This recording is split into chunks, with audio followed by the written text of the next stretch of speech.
Today I wanted to talk about time management, which is a bit of a misnomer because we all know we can't manage time. We have a finite amount of time. It comes and it goes regardless of how we are and who we are during that time. I've always said it's about self-management, but even that now doesn't really feel right anymore. It's more about self-empowerment or self-enablement. It's like, how do you enable and empower yourself to be joyful, to enjoy what you're doing in the time you have available?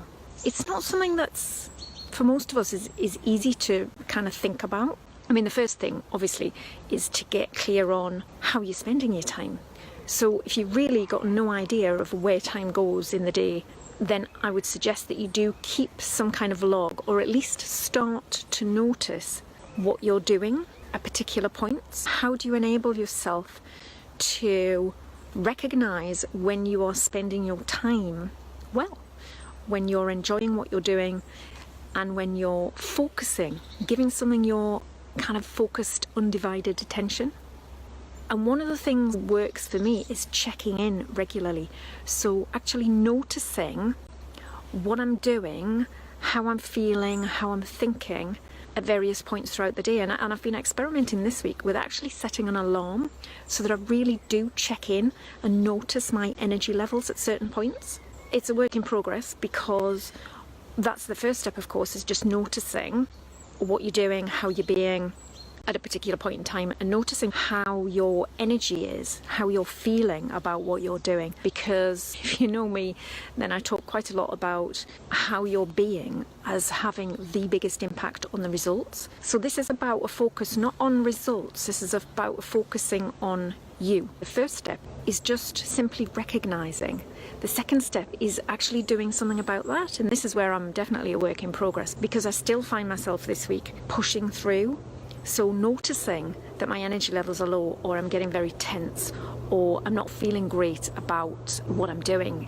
When you're considering how you're feeling, then that does impact on the work you're doing and how productive and effective you are. So I'm starting to get better at not just pushing through. I'm noticing much more that my energy levels are low, or I'm not doing what I thought I'd be doing at that particular point in time, but then ploughing on anyway because I'm in the middle of something and I don't want to keep it hanging on and I want to get it finished.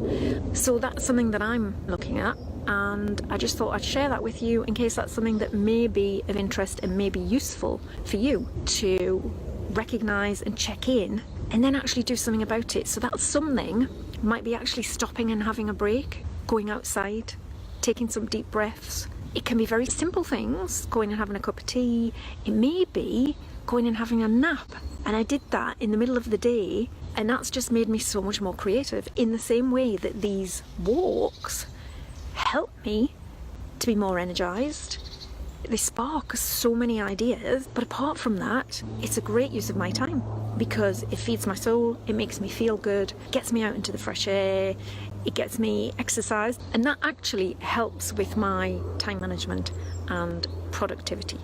So just really to get you to consider how to be as effective and productive as you can, and maybe counterintuitively to do the stuff that you maybe don't think will work, but actually give it a go and see whether it helps.